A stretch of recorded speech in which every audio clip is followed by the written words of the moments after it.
Dagdag pasahe po, mahigpit po na pinagbabawal sa mga tricycle drivers sa bayan po ng Magaldan, Pangasinan. Para sa detalye ng balitang yan, kasama natin Idol Denise Brillante. 104.7 IFM Report.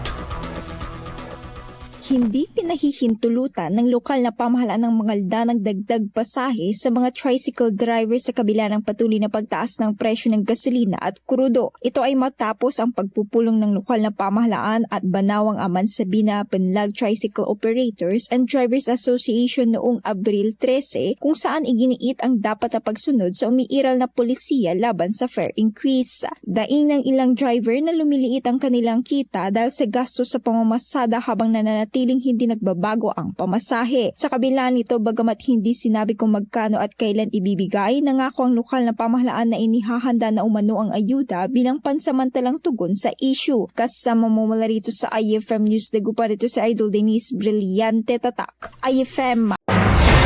IFM News. IFM News. IFM News.